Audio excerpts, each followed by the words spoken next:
So, hello again, and I guess we're gonna start.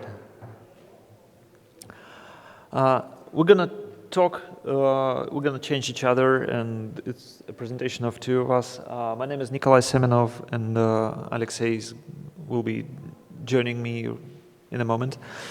I'm gonna start with the question, why enterprise?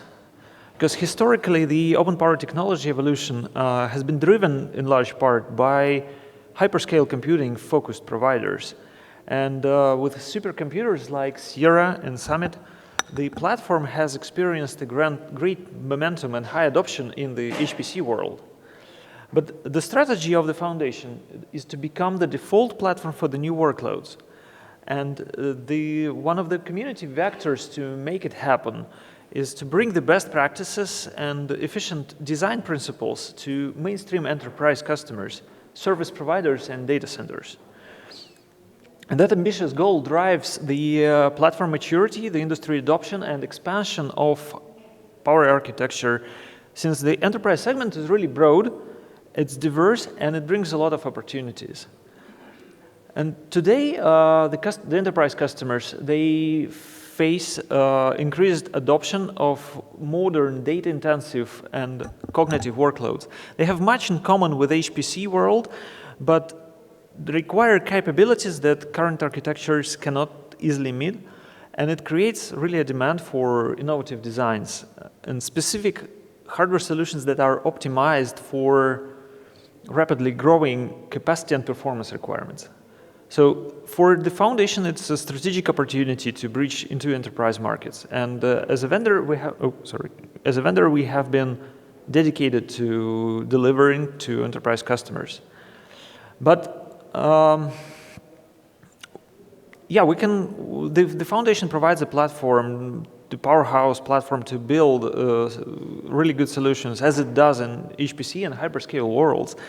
But there are challenges and gaps to be filled to be able to meet the enterprise requirements and the customer expectations. And today in this talk, we want to bring your attention to the challenges that emerge when a vendor tries to deliver OpenPOWER-based systems to enterprise customers.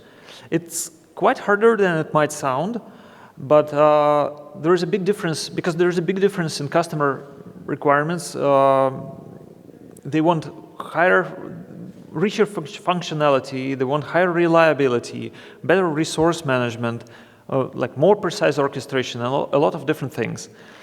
And we have made certain path, and we would like just to share our experience. So if different vendors, if our members of the foundation decide to join this movement and deliver to enterprise, they have easier way ahead of them.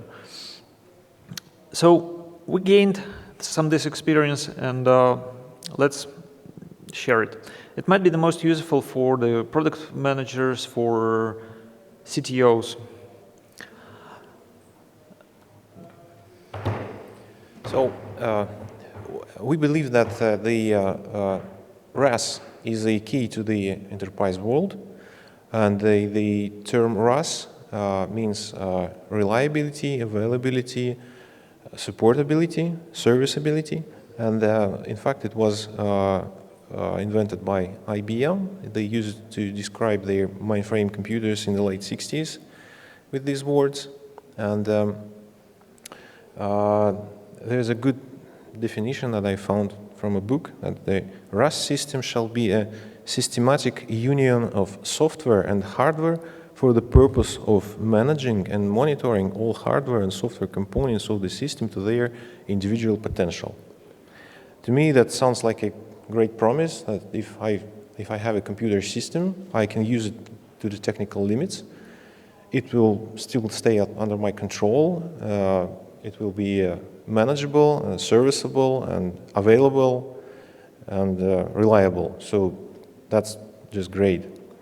The important part in that description is that the union of software and hardware. So that's, we are not only talking about the hardware, but we are talking about the entire environment, which is a multi-layer and it includes the hardware, the firmware, the operating system, the system of software, and the applications.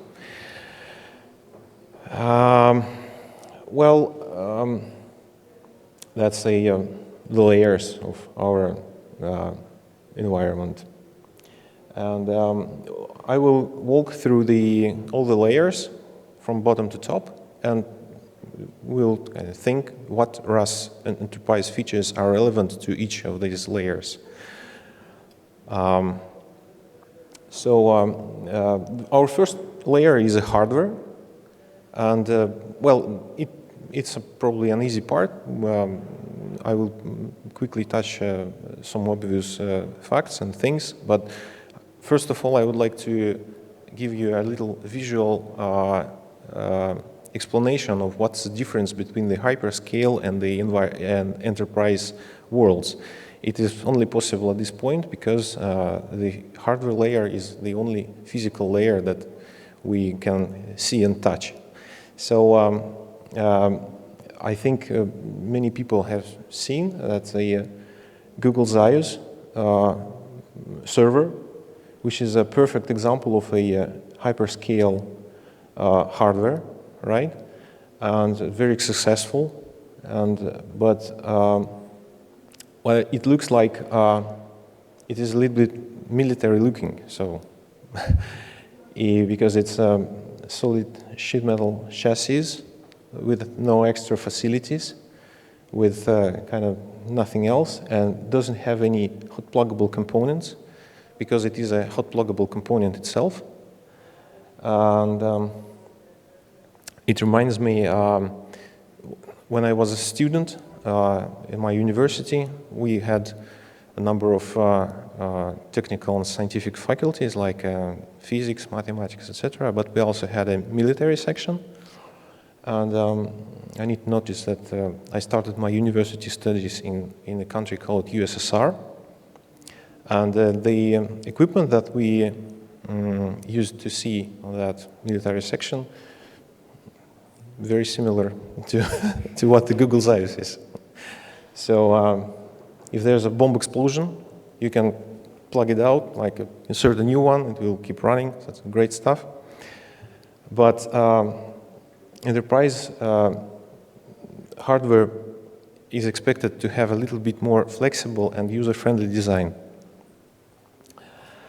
Well, going back to the RAS features in the hardware, well, as I say, they are more or less obvious. We protect memory and caches with ECC. We protect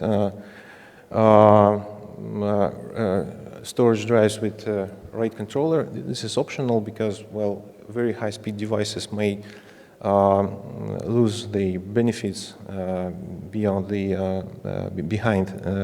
RAID controller, so that this part could be offloaded to the operating system level. So hot-swappable storage drives, hot-swappable functions, power supplies, cable management arm, the power cable protection so that it doesn't unplug just by accident, extractable arrays. So all the things that intended to build a reliable, available, and serviceable system. That's what we are not going to do is the fault-tolerant system. So not all the components inside are redundant, like memory, CPU sockets, motherboard. They are normally considered a single point of failures. And because we are talking about the entire environment, we offload the availability features to the higher levels, like clustering software or data replication and things like that.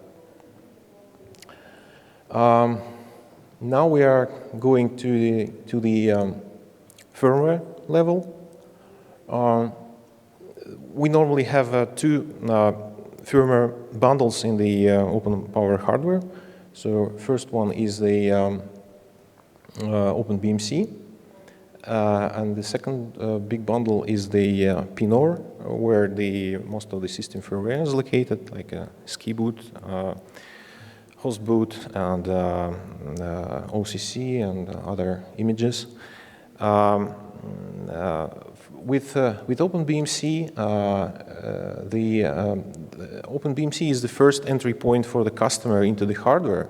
So that's why that's the first thing that they see, and they will quickly identify the features that they would like to have in that firmware.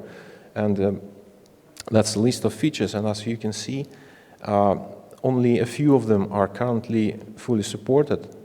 A number of them are supported with limitations, and a number of them are not supported at all, and are probably in development phase, or for some of them, they need to be even just have some planning for development. So that's probably a long way to go.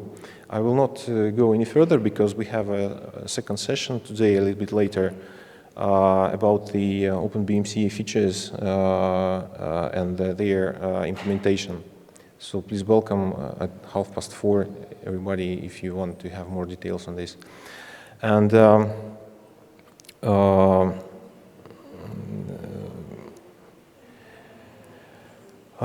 for the PNOR bundle, it is very important from the point of view of us because it runs the power on self-test, it continues system monitoring, and error reporting, and many other things like that. So they are all applicable to the RAS. And there are also some issues with customer expectations. I mean, that not everything is working like they probably expect. So first of all, the continuous diagnostics in the server firmware is available in two modes: the manufacturing mode and well, normal mode. I don't think it has any special name. We normally say in the manufacturing mode or out of manufacturing mode. So in the manufacturing mode, every single error, like even if it is not very critical, it will be immediately reported in the system error logs. And this produces a lot of events and messages, and it really intended only for the manufacturing tests for newly built hardware and not in the production. And normally after that we switch to the production mode, and then in this mode most of the errors, they are just hidden and they do not appear anywhere, and only the very fatal errors are showing in the system error logs. Well, this is not really good because for the enterprise customers, they would like to have more detailed error logging, but not as detailed as in the manufacturing mode, but not that silent that we have out of manufacturing mode. So it will be probably good to develop some intermediate, I don't know, enterprise error reporting mode. Maybe you make it flexible and with some options that could be activated or deactivated. So this will be much more interesting for the enterprise customers. And in the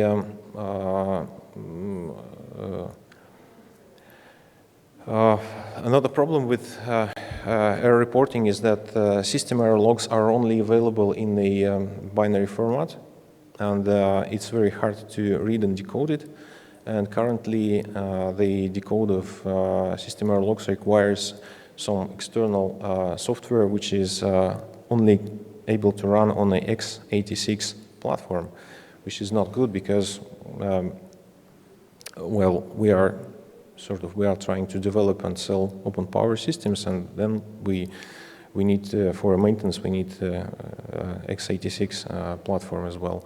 So what we definitely need is that this error decoding error decoding tool will be ported to the ARM architecture to be able to run on the OpenBMC and probably even built into the OpenBMC package. This will significantly increase the enterprise features of the OpenPOWER systems. So that's, I think, about the firmware, and we are going to the software level, which is So yeah, let's talk about the operating system level now. Typically, we run one of the well-known Linux distributions on our servers. Well, I mean, customers do run it. And it could be Red Hat, it could be SUSE, it could be Ubuntu. But it means that we are expanding the evaluation even further by engaging the new friends of us, the Linux Foundation community. And most of these Power Linux distributions, they have really good enterprise rate and offer customer support packages. But the enterprise customers might require some extra efforts from the hardware vendor to make sure that their critical applications are running as in a compliant environment. There might be compliance requirements for the system to be purchased, and they demand that the system they purchase should be officially certified by the operating system vendor. And we have experience with such kind of certification with Red Hat, SUSE, and somewhat with Ubuntu, but well, the canonical certification is not really quite straightforward, but in general, a lot of technical issues might arise when you try to certify your machine for an operating system. And the paradox is that it doesn't necessarily mean that the hardware is bad or the hardware is doing something wrong. Just to give a couple of examples, how it happens. You sign as a partner, you get a test kit, you run it, you comment on any warnings that might appear, you submit the results, and in some time you get the official badge. You celebrate and go home. But in practice, it doesn't happen like that. It starts with these test kits you get. They might be not fully compatible with the Power's architecture. They might have some x86 specific tests included, for example, and or a test routine might require presence of some embedded video controller when you have only a serial console. So there is always some technical work just to make the tests run. And then when you get the results, you submit, and there might be some long waiting time from the operating system vendor to respond to that.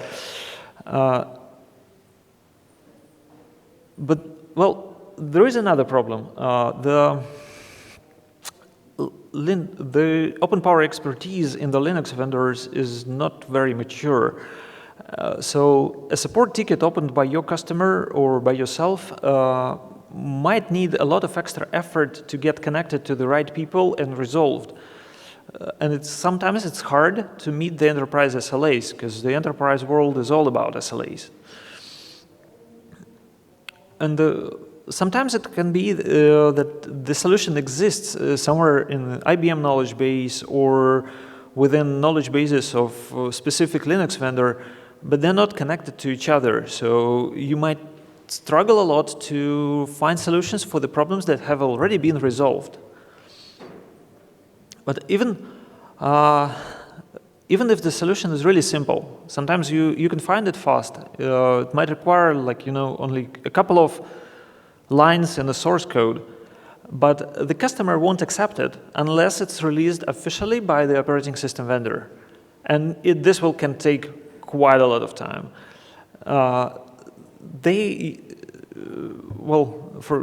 We have some examples. The customers just require official patch or hotfix, and to integrate it in the pipeline of a vendor takes a lot of effort. It doesn't happen fast. Sometimes you just wait for months for your small patch to be included in the official release.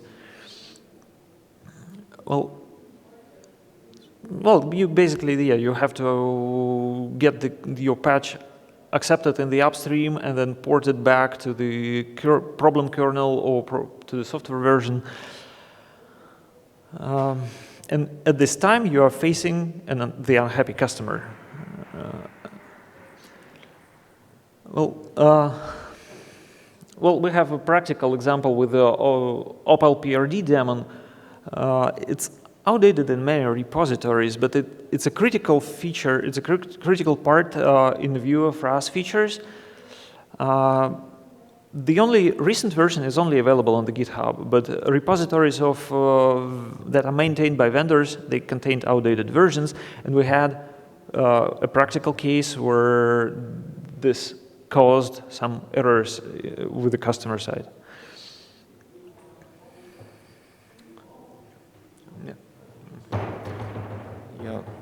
Yeah, in one case it caused the failure of the daemon itself, and in another case it caused even the crash of the entire host. So that's was very painful. So now we are going to the application layer, and we include system software and the application software here. So we are expanding it further to the entire open software community. Well, the RAS features in the software, first of all, they mean something to the software vendors, because they also need to think about how they are providing the reliable, available, and serviceable software. But for the hardware layer, they can also mean can also be very important, because for us, as it was said earlier, they could have provided some availability features like clustering or data replication, and well, also the term serviceability, we can extend it a little bit towards to the manageability and usability. So this entire perception of the software is also very important. Overall, the software ecosystem is one of the major aspects of the success for the hardware platform. And I think earlier we had a section where it was also underlined. So for example, people complain that the Docker Hub has a very few OpenPOWER images. So it's important because the customers, they do not buy hardware just because they need to spend some money. They want to install some software and run some workloads on that hardware and solve some problems, some questions, some queries, etc., etc., process some data. And we have limited influence to the software world because we are the hardware vendor, but as a Platinum member of the foundation, we want to highlight this aspect. We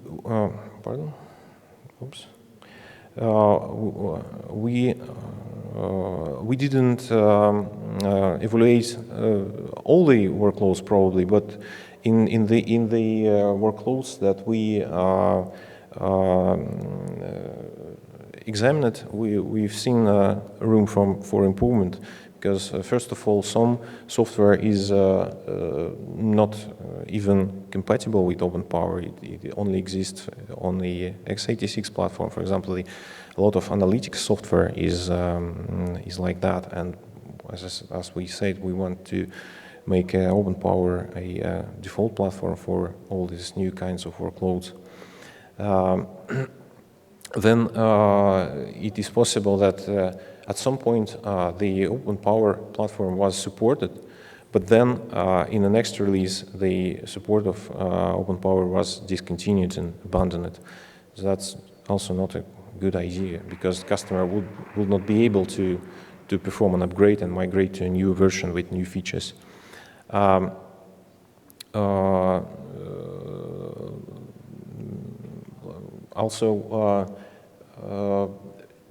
Another problem is that different functionality could be present in the same software, be built for different platforms.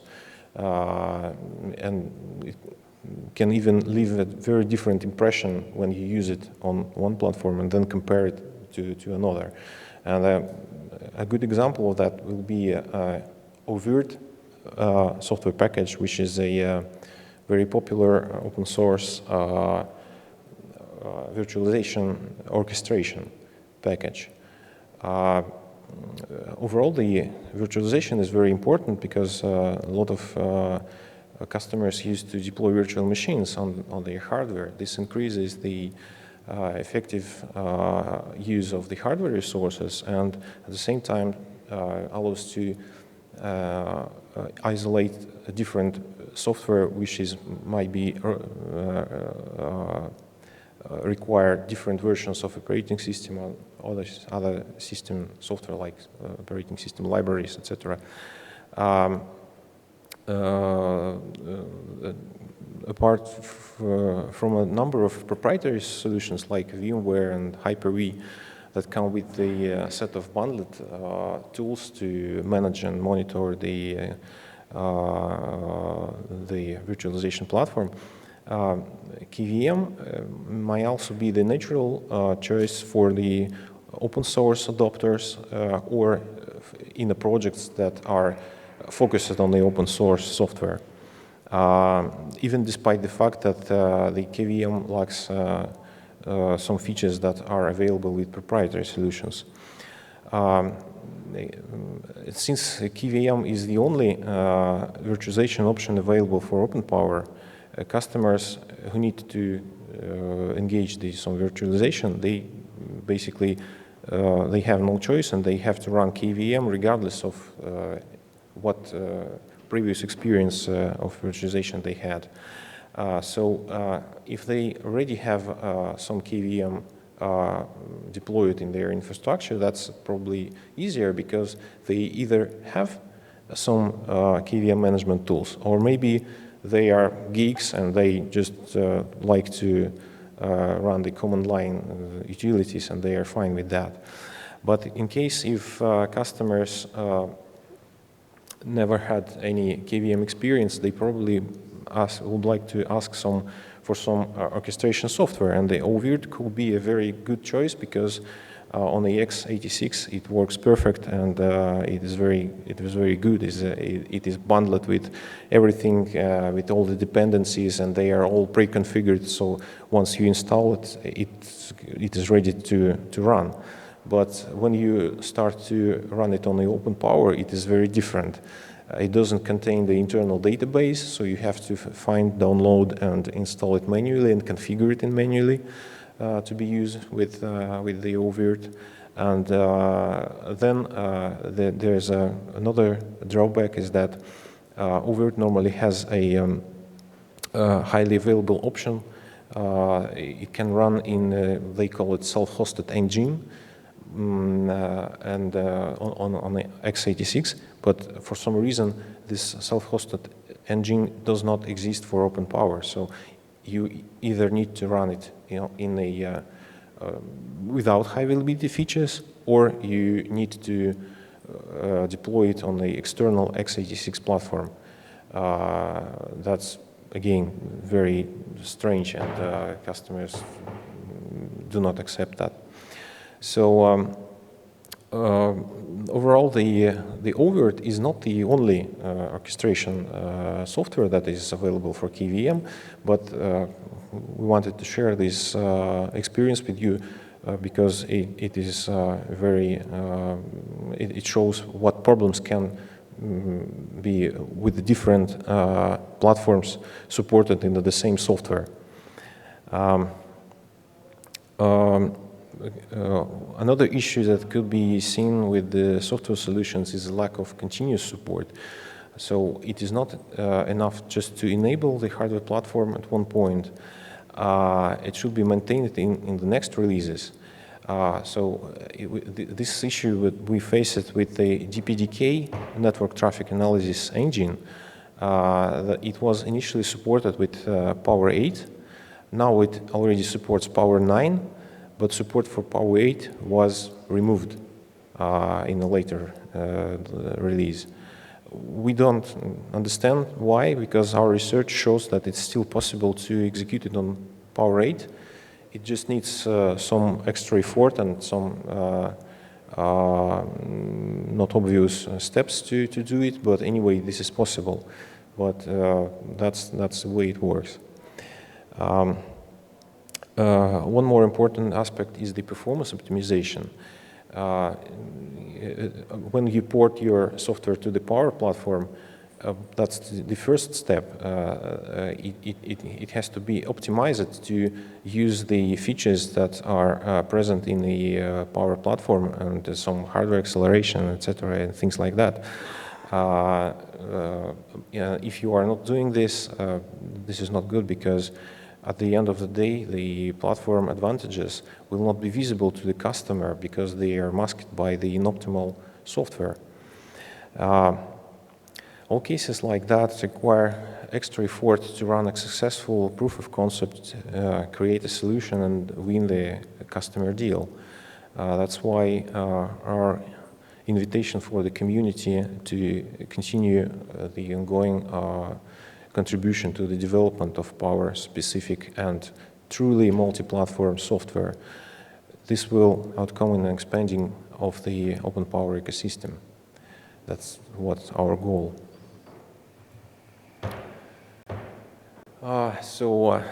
This list of useful resources for software porting: the Docker Hub images, the developer IBM.com pages for with collection of software packages, and with the porting guides and the SDK.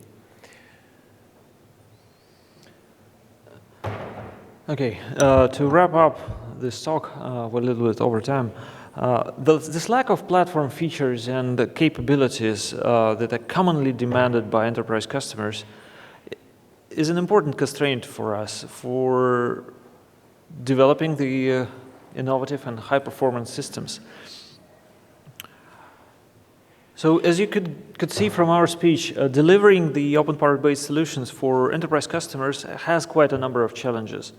But it results in a bigger market. The challenges cause longer time to market and a lot more effort, more integration, more tests to run. But generally, there is a lot of things to be done in hardware, in firmware, in application stack, in OS stack. But if we do this work as a community, if we bring the situation to a better level, we'll be able to, well, first, the platform will become more mature, the awareness and adoption of the platform will grow, and new markets would open for us. And so, yeah, we'd like to make these two worlds closer, the OpenPOWER and the enterprise. Thank you for your time.